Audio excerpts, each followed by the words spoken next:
Viewers, Microsoft এক্সেলের একটি নতুন ভিডিওতে স্বাগতম। আমরা এখানে দেখতে পাচ্ছি কয়েকটি ডিভিশনের নাম লেখা আছে এই কলামে। টার্গেট একটা ডেটা আছে, অ্যাকচুয়াল একটা ডেটা আছে, এবং সেই অনুসারে এই ম্যাপের মধ্যে কোন এলাকায় কতটুকু রেশিও সেটা এখানে কিন্তু শো করছে।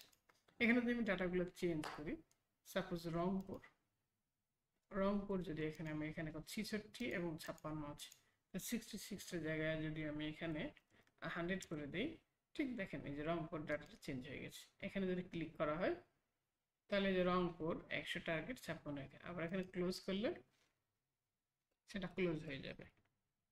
আবার এই ম্যাপটাকে ছোট বড় করে দেখা যাবে, যে কোনোভাবে সেটাকে শো করানো যাবে। অর্থাৎ এখানে যে কোনো ডাটা চেঞ্জ হলে এখানে যে গ্রাফটা আছে এটা অটোমেটিক্যালি চেঞ্জ হয়ে যাবে। এই কাজটা আমরা কীভাবে করব? প্রথমে এখানে যে ডাটাটা আছে আমরা ডাটাটা নিলাম, এই ডাটার উপর বেঞ্চ করে আমরা এটাকে এরিয়া ভিত্তিক ম্যাপে শো করাতে চাই। এরিয়া ভিত্তিক শো করার জন্য প্রথমে আমি ডেভেলপার রিবনে যেতে হবে। তো ডেভেলপার রিবন যদি না থাকে সেটা নিয়ে আসতে হবে। সেটা কীভাবে নিয়ে আসতে হবে সেটা অন্য কোনো ভিডিওতে দেখানোর পর এখানে ডেভেলপারে যাওয়ার পর দেখেন এখানে অ্যাডস ইনে ক্লিক করতে হবে। অ্যাডস ইনে ক্লিক করার পর দেখবেন এখানে বিং ম্যাপ একটা অপশন আছে। এটা হয়তো আমার এখানে আগে থেকে সেট করা সাথে আছে, যদি না থাকে তাহলে এখানে ভাবে স্টোরে যেতে হবে। স্টোরে গিয়ে জাস্ট এখানে লিখতে হবে MAPS ম্যাপস লিখে সার্চ দিলে এই যে এখানে চলে আসবে।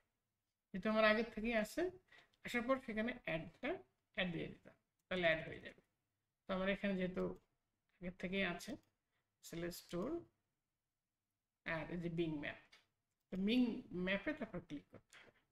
এবং বিং ম্যাপে ক্লিক করার পরে হয়তো কিছুটা সময় নেবে, কারণ সে তো পুরা ওয়ার্ল্ডের ম্যাপটাকে নিয়ে আসবে, সে তো শুধু বাংলাদেশের ম্যাপটাকে আনবে না।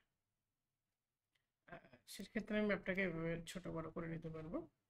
উপরে যে এটা আছে আমি একটু নিচে নামায় নিলাম, আবার নিচের যে অংশটুকু সেটা হোক আমি এটা সুবিধা মতো ছোট বড় এরকমভাবে করার সুযোগ আছে।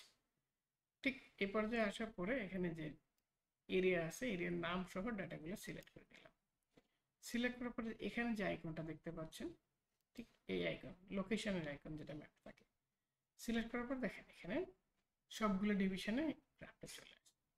তো কোনো সময় এই গ্রাফটার নাম আসতে পারে, যদি না আসে তাহলে সেখানে যে আপনার যে এখানে গিয়ার বা সেটিংয়ের যে বাটনটা আছে এখানে যাবেন। যাওয়ার পরে দেখেন এখানে রোড এবং বার্ডস আই, এটা রোডে দেওয়া আছে। যদি এখানে বার্ডস আইতে ক্লিক করা হয় তাহলে হচ্ছে বার্ডস আই, পাখির চোখে কেমন হবে সেটা।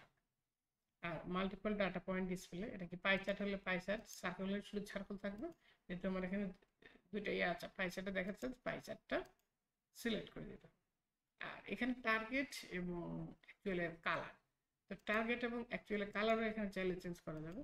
এখানে আমি এখানে এই কালার বা এটা দিলাম, পিঙ্ক কালার দিলাম, আর অ্যাকচুয়াল দিয়ে দিলাম সবুজ, সেক্ষেত্রে এটা সবুজ হয়ে যাবে। তারপরে এখানে আমি এটাকে